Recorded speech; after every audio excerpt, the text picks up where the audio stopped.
My name is Lüleiya, and today I will be talking to you about freelancing as an artist and basically give you some tips on how to make money as an artist. So I'm from Hungary, and I'm a part-time freelance artist, and I work full-time as a graphic designer at a company. I am completely self-taught. I never went to art school, unfortunately. I joined the DeviantArt art community in 2003, and I have been basically part of the online art community ever since. And as with many artists of my generation, Sailor Moon was the big thing that got me into anime and manga, and that was the main inspiration that really sort of pushed me forward to wanting to draw more. And my style is, well, it started out as mostly manga influence, and lately I'm moving a bit more towards like semi-realism, like more doll-like faces. Here are a couple of examples of my work. This is a fan art tribute to The Last Unicorn, Harley Quinn, and this is Sailor Moon. Yeah. Okay, so the question I get asked most often is, should I go to art school to become a professional artist, basically? With art school, there are some pros and cons, basically. The pro is that you get to meet a lot of very talented people, teachers and peer artists who can help you, give you a lot of tips. You can try a lot of new mediums. You can get opportunities, to be discovered. And I guess the most important thing is networking. Like I said, you get to meet a lot of people, and many of them are, let's say, influential people, so they are in contact with, let's say, companies, like animation companies, comic publishers. So if they see talent in you, they might be able to find you some opportunities and, give you a head start in the industry.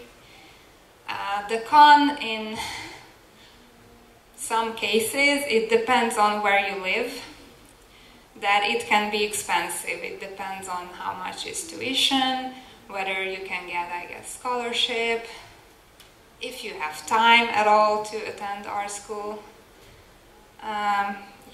Basically. And I have to say that it's not just me. I have seen many artists who I know that never went to art school, and now they are professionals in the industry, or they are freelancing. So basically, you don't have to go to art school, but you really have to work and practice and develop yourself. So if you don't have teachers, you are your own teacher, so you have to teach yourself everything. And it's a very good opportunity, especially these days in the digital era, let's say, to share your artwork online, because you never know who is the person who is going to stumble upon your gallery. It might be someone who may come to you with a job offer. And when you're trying to apply for different art jobs, even freelance, clients, they don't usually care if you went to art school or not. They just want to see your portfolio, and if it's something that fits their vision, your style, your work ethic and I guess your personality, then you might get a job offer. So if you don't have that specific art school in your CV, it doesn't matter in this area. So the portfolio is the most important part, and your work.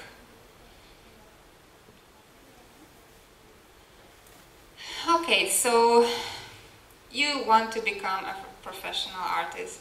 There are some things to consider before you really jump into this goal. You will be criticized a lot.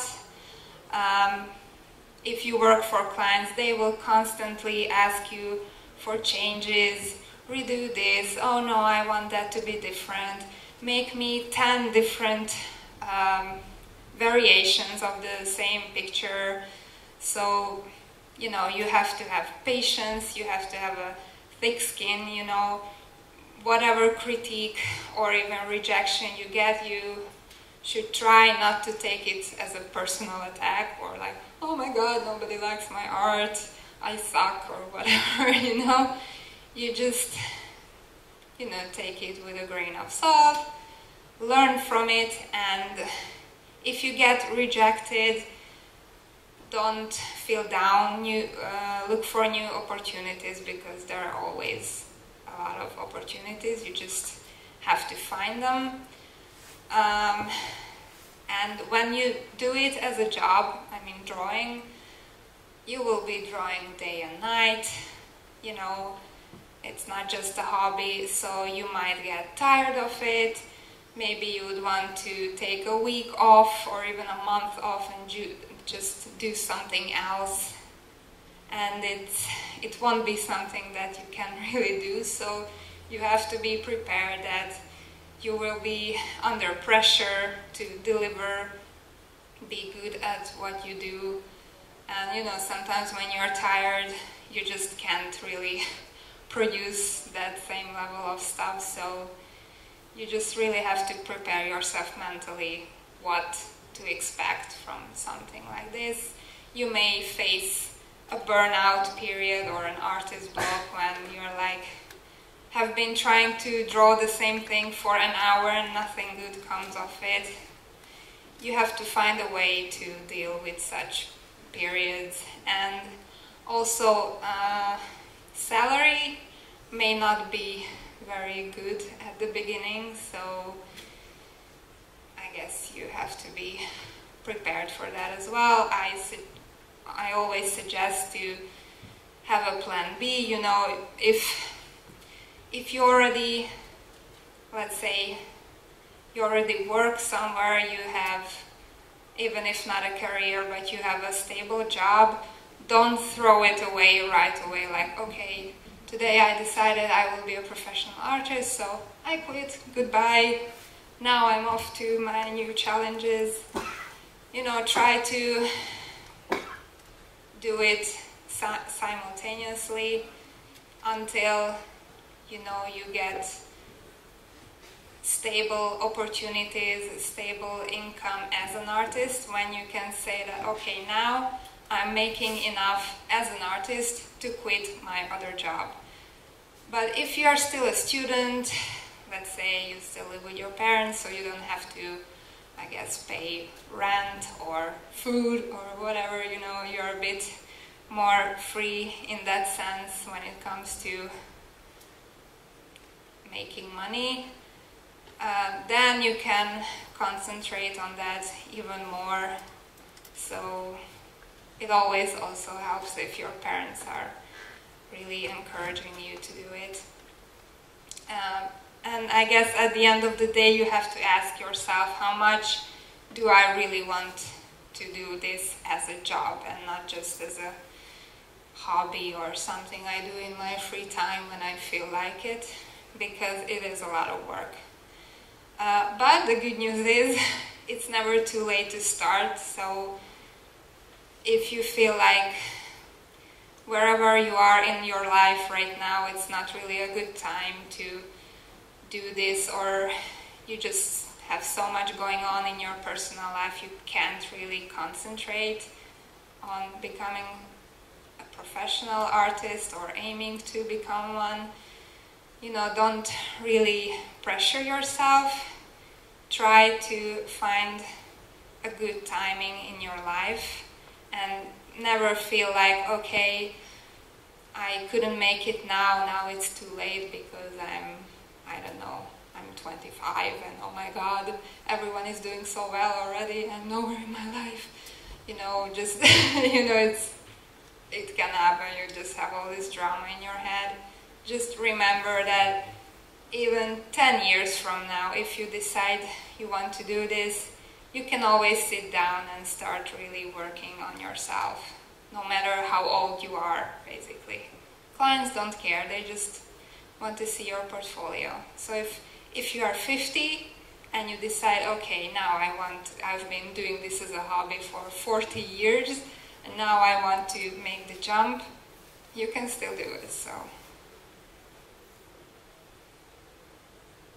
Okay, so I made 2 sections for basically types of freelance that you can do. One of them is when you're hired by a company or a client. Freelance means it's not a full-time job. You are mostly hired for one project and you work for them until the project is finished. But you never know, if you do some freelance work for a company several times, they may, you know, really love your work, and then they decide, okay, I want to hire this artist as full-time, and then you're like, ding, ding, ding, jackpot. Again, make sure that you have your artwork online. As an example, DeviantArt is a good place where clients can find your gallery and they can contact you because, oh my god, I saw your artwork on DeviantArt and I thought you could be a really good artist for this project that I have in mind. Or another art site is ArtStation, and they are actually quite a professional site. It's not just a gallery for artists, like you have an account and you can upload your art, but they also have a jobs section on their site, and companies often post job openings there. So it's also a good place to look for jobs. Although what I noticed that in ArtStation it's mostly gaming and gaming companies who are looking for artists, and oftentimes it's mostly 3D related art. So if you are a 3D artist, you work in 3D tools, you know, you can make character concept art, texturing or whatever, that's really a good place for you to look for a job. And I guess the industries, if we want to cluster them, it's one part is gaming and app industry, like Square Enix, Blizzard, I don't know, Nintendo. Like I said, those companies are mostly looking for artists with 3D skills. Then there is the animation industry, Disney, DreamWorks, Nickelodeon, you name it. There they have a variety of job career opportunities involving animation, concept art, painters, background artists, I don't know, really a lot of different ones. Also 3D is a plus if you have that knowledge. Then there's the comic industry.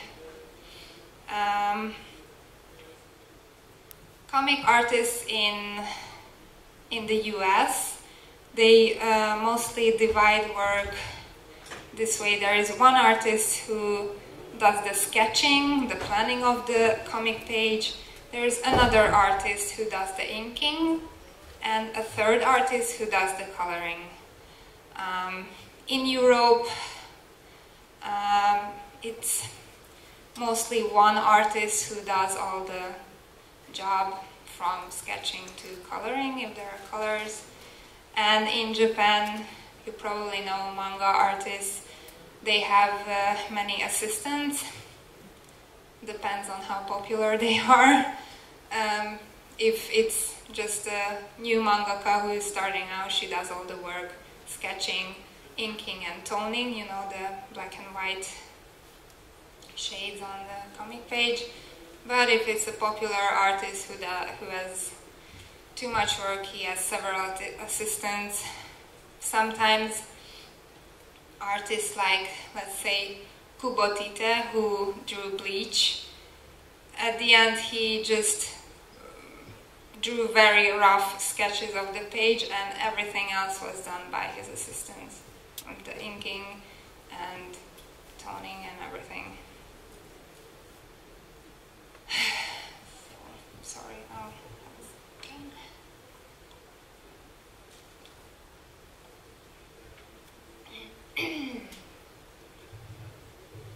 Okay, so a really big thing nowadays is being a social media artist. This means that you post your work online and you gain a big enough number of followers who support you financially that you can basically make a living off of this. Nowadays, social media is a bit, I guess, oversaturated with really, really good artists, so it's a bit hard to, you know, stand out. But still, you know, every artist is different, so you need to find your audience, the people who are interested in your type of art style.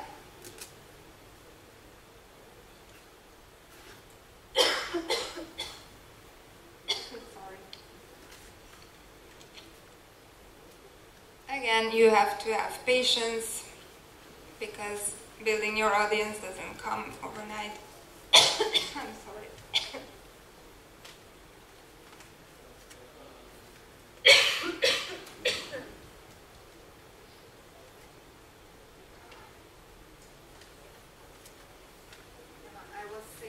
I was sick like a week ago, and I was like, okay, great. I'm coming to this convention in a week and I will not be able to speak because it's fine, just dry.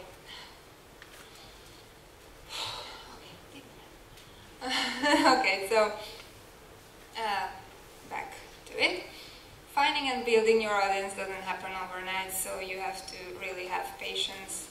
It might take years, you know, to have a big enough number of followers who are also willing to support you financially. Again, you have to have thick skin because, you know, there are a lot of people who will critique your work, and there are also trolls who just post some nasty comment because they can. You should also concentrate on building a relationship with your audience to create a sense of community, because then people will feel a sort of familiarity with you. They will feel like, oh, this artist is so nice, they really open up to their audience, they read my comment and they answer questions and, you know, they interact with us. So it doesn't feel like there is this artist, they have pretty art, but they don't interact with the followers at all. Again, you have to focus on your own development, so as hard as it is, try not to compare yourself, you know, to other artists. There will always be someone who is better than you, no matter how good you are. But the good news is there's only one you, so only you can do what you are doing. and people are following you because they're interested in your artwork.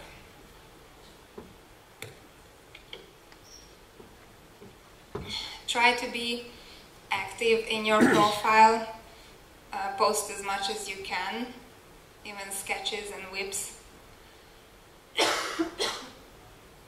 And share your knowledge, like how do you create your artwork, because people are interested in that a lot of times. Some good social media platforms to share your artwork are the logos, DeviantArt, Tumblr, Facebook, Instagram, Twitter, Pinterest, Pixiv. Pixiv is a Japanese site, art sharing site, and the last one is ArtStation. So be sure to be present in as many platforms as you can, because you will attract different audience depending on where you are posting.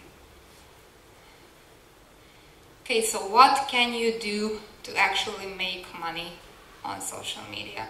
The most common form is commissioned art, when people come to you, they request an artwork from you, and they pay a certain amount to get that artwork from you.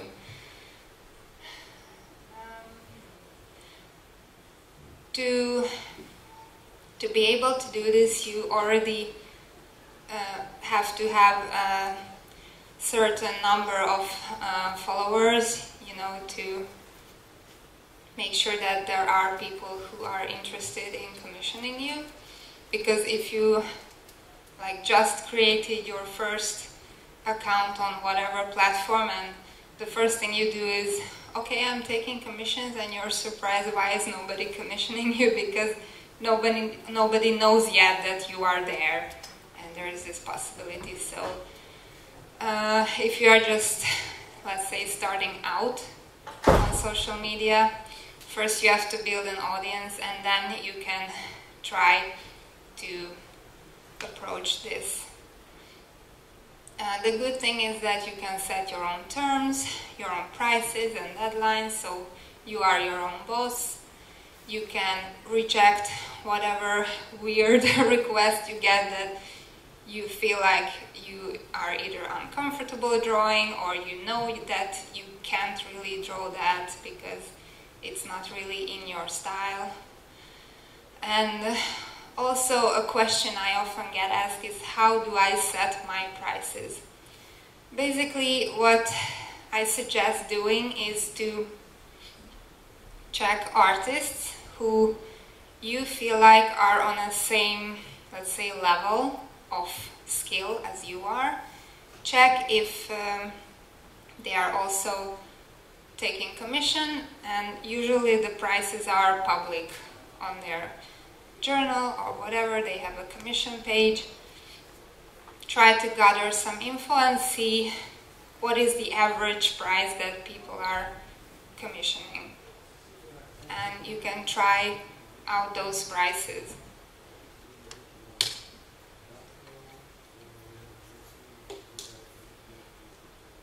Also important is to try and not undersell yourself too cheap. I often see this artists with really good skills are just posting commissions with too cheap prices, and it's not good for them because their artwork takes time, and it's also not good for other artists because it lowers down the average of prices, and then people will start complaining like, oh, these other two artists are much cheaper than you, why are your prices so high, But also try not to oversell yourself with too high prices. So it's a bit hard, but you have to find this middle ground. You basically should ask yourself, like, what do you feel like your time and skill level is worth?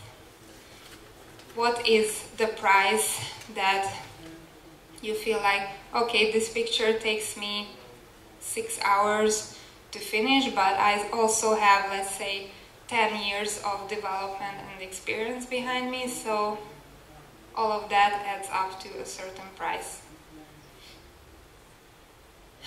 And if you see that there is a big demand for your artwork, many people are commissioning you, then you can gradually raise your prices.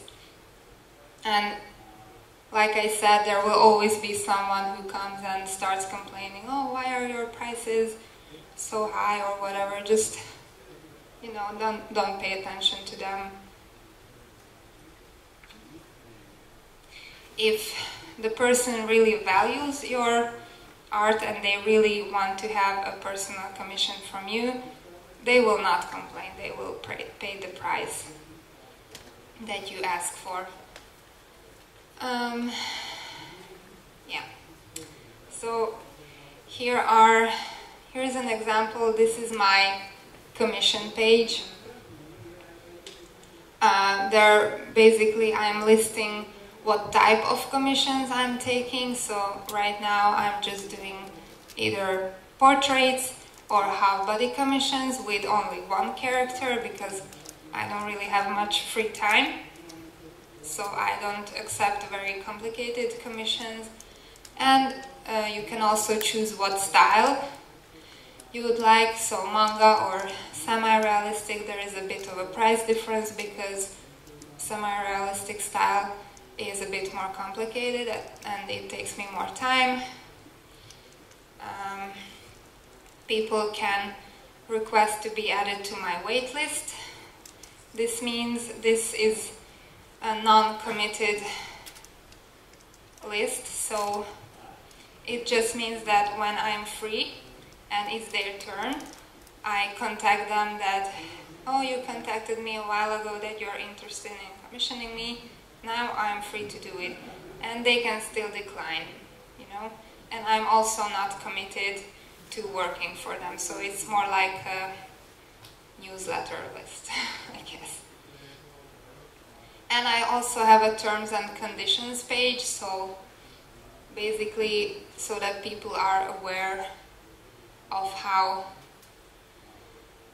my work procedure goes, what are the terms, what I am committed to, what they are committed to. So I ask payment in US dollars, I ask them to send it through PayPal in advance. Then workflow is I sketch their commission, send it to them, show it to them. They can ask changes, then I make a color plan, so just simple colors to show them what will be more or less the colors of the picture, so they can again still ask for changes. And then the final product is done. Here I also list what I can draw, then what I cannot draw. Then there are some like extra fees. If the character design is very, very complicated, I may charge a bit of extra.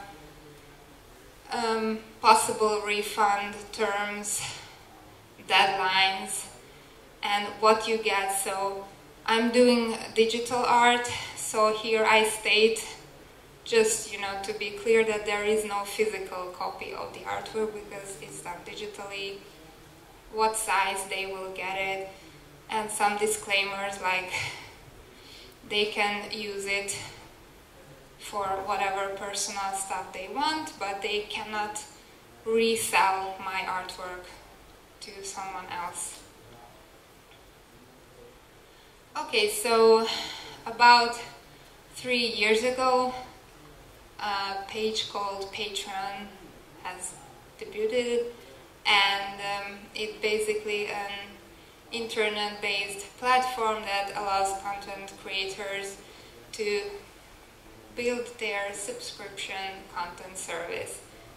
This means that you offer exclusive content to your subscribers, which they will get in exchange for a monthly, or you can set it to be a monthly fee or bi-weekly fee or weekly fee.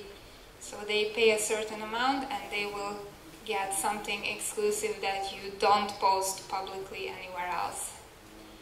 So this became quite popular among artists and also YouTube content creators,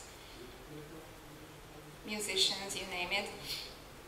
Basically, you can, what I noticed is that artists can make an average of 200 to 1,000 US dollars a month.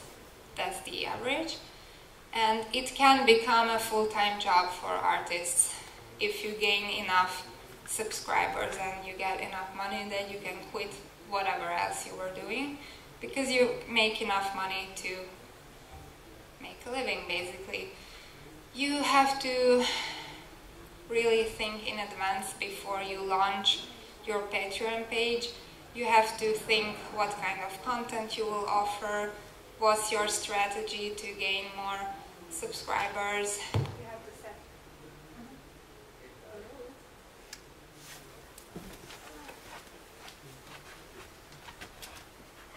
So you have to set milestones and you offer different prizes to your subscribers.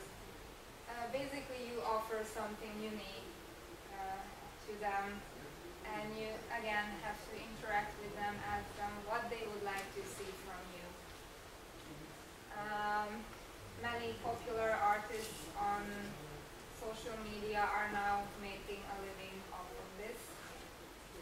Example, maybe some of you know this Russian artist, Lüleiya. He lives in Japan right now, and it's public that he has 1,000 subscribers, and he makes $3,000 a week. That means that he makes $12,000 every month. And on the right side, you can see that he has different tiers. So people can choose to pay $1 a week, and he will list what you get in return. Like for $1 every week, you get all weekly pictures, more than 10 pictures, with other sketches and more. If you pay $5, you get a PSD output with full size, or $10 and so on. So it's really what you can offer and how many tiers you offer to your subscribers. I have seen artists offer like personal tutoring. So every month, if you pay, let's say, $100, you get an hour or maybe two with that artist. Let's say you connect on Skype, and they will personally tutor you, give you tips. They will review your art, give you tips how to develop yourself. Basically, they become your personal teacher. That's also an option. Or they can offer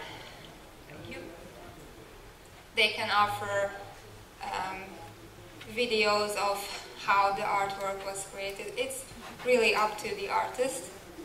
But as you can see, you can reach quite high amounts, but you know, this is not really an average. This is one of the, let's say, special cases, but I'm just showing to you that it's not impossible.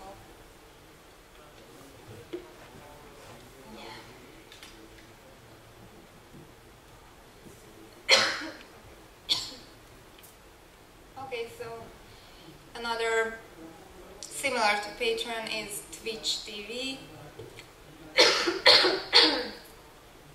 which is basically, let's say, the same as Patreon, except that it's a live streaming video platform. Again, you can gain subscribers. They pay a certain amount to you a month, and in return you offer them special, unique content. It can again become a full-time job, build community, etc. Here is an example of an artist that I follow, Miori. I think she's from the UK. This is her Twitch TV account, and here she lists, you know, what she offers, what you get in return for subscribing. It's really cute. She's very talented. A few other options, for example, Gumroad. A few artists use it. It's again a platform that enables creators to sell their products. It could be, for an artist, it could be a tutorial video, so you upload the video and you sell it for a certain price, or brush sets in Photoshop, or I don't know, anatomy references, whatever, so it's up to you. You create something, you upload it, and you sell it for a certain price, so every time somebody downloads it, they have to pay for it. Tapastic it's a free webcomic sharing platform, but again, followers can donate money to the artist if they really like their artwork. For upcoming manga artists, really good opportunity is the silent manga audition.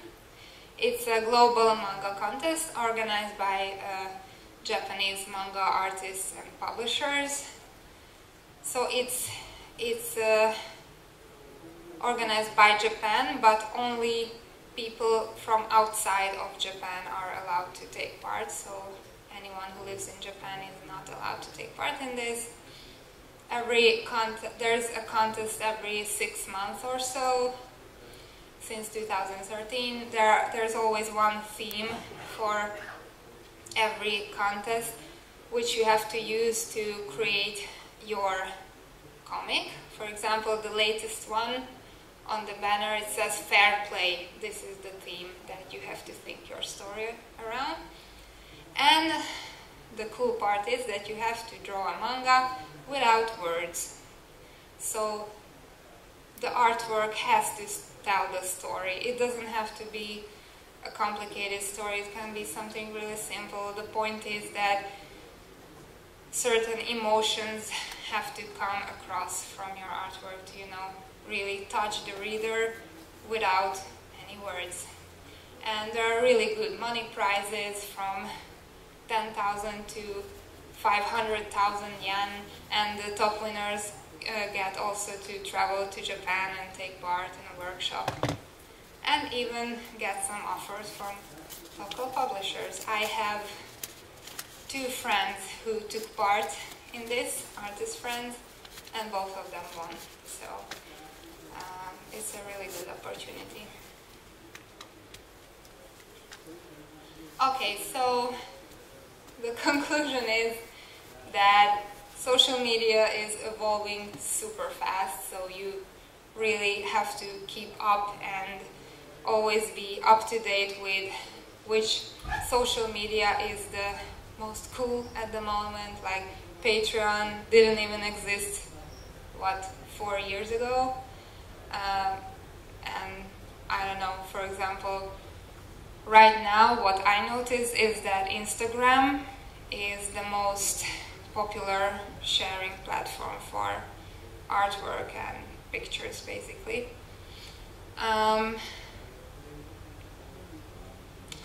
Yeah, be aware of how the digital era is changing and always look for new opportunities. However many rejections you get, there will always be a next one, so just keep it in mind and don't give up if this is really your passion. Your own road depends on you, so it's up to you what style you want to draw and what type of content you create. Whatever you do, it will be yours and unique to you, so never feel like, oh, there are so many good artists, why am I even doing this, no one will care.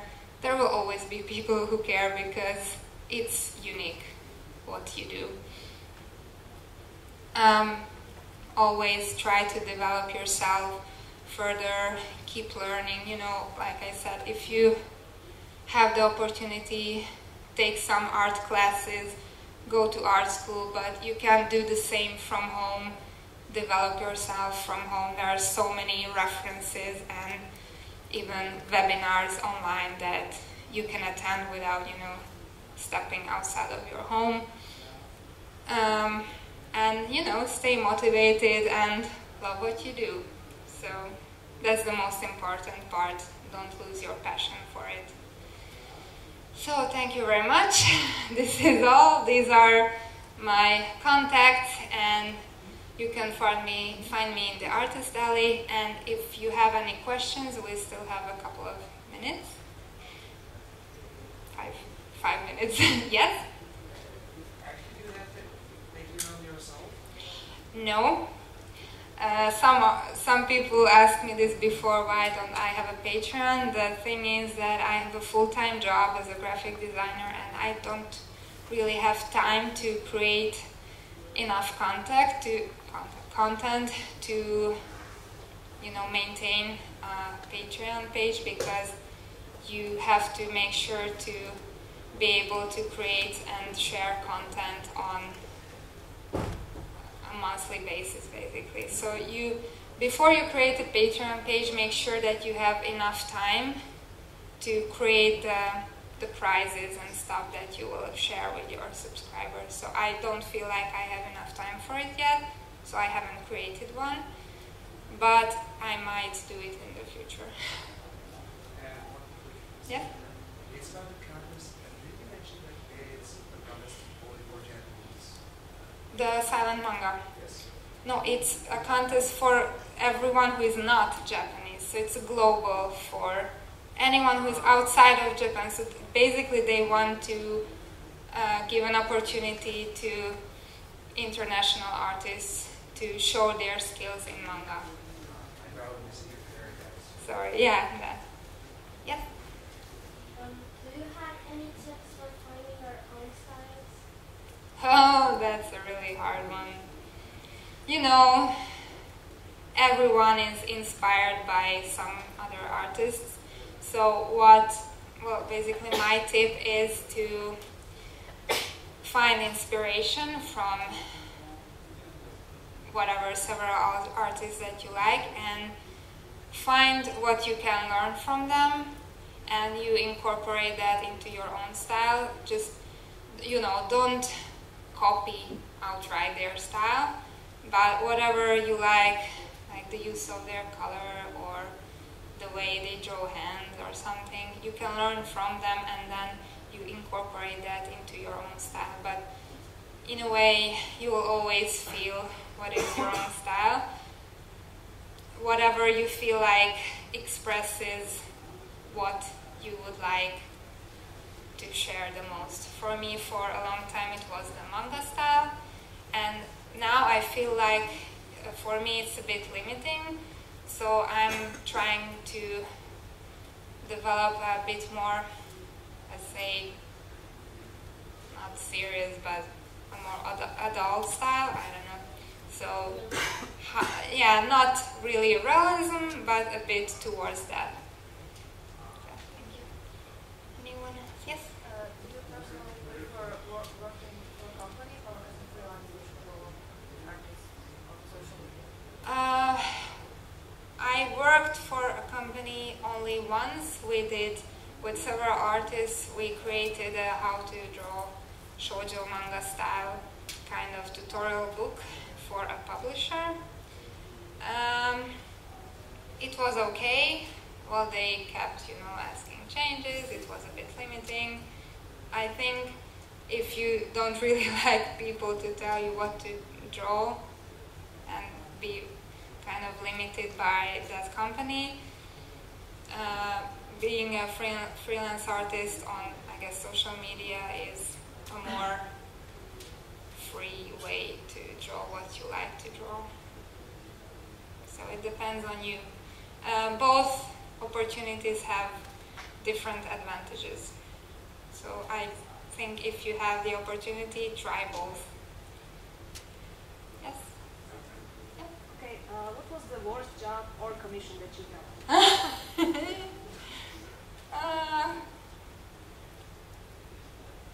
Wow, that's hard.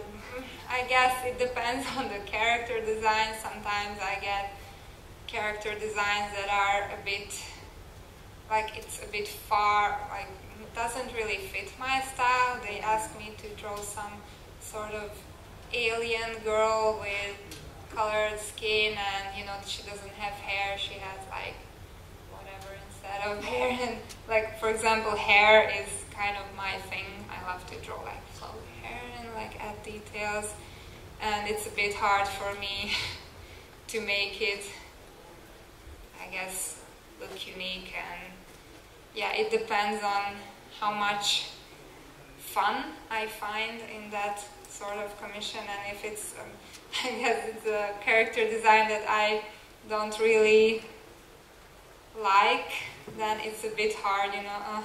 I have to work on this, okay, let's do it. So I have to a bit force myself, so that's not a very good thing, but you have to put up with it, or you can reject it outright. So there were certain cases when I outright said, sorry, I cannot do this because it just doesn't fit what I do. So I rejected it. Yeah. Yes? It's about a portfolio. You mentioned that as a freelancer we need a portfolio, but we didn't especially mention what exactly do we need to include in that. It depends on what kind of job you're applying for. So a concept artist has different stuff in their portfolio than a painter. So it depends on this type of job. It's really hard. Even I'm not very good at putting together a portfolio. You have to first decide what type of job you are, I guess, applying for. But if it's a general portfolio that you post online, I guess, for clients to find you, it's good to have a few different sections, your best works. If you use different mediums, like say, this is my digital art, this is my traditional art with pencils or whatever. Here are a few sketches, a few studies. Maybe if you recorded your artwork, you can post the videos of how the creation process was, stuff like that. Like, try to have a few different things in there. Yes? I want to ask how long it took you to realize that you are different from others. How long it took you I'm not really doing who you are, because who I am. as you mentioned, there's lots of people who have do manga style and everything like that. But it took you a long to develop. So when you Yeah, know that you are special. it's a really hard question. I'm still finding, I guess I'm still trying to find my style. I still don't really feel like it's really, you know, set in stone. It's evolving all the time. I never feel like it's perfect. It will never be perfect. You can always get better. And it depends on what I feel like at that time of my life, what I like to express, and how that fits into my art style. I guess that is how my style is changing. From manga, which was a bit more innocent type of style, you know, as I get older, I feel like I have more, I guess, serious or more refined ideas that I would like to share, and that's how my style is evolving with those ideas. Okay, thank you. I think we don't have any more time, but if you still have more questions, you can find me in the Artist Alley, and I'm happy to answer your questions. So thank you.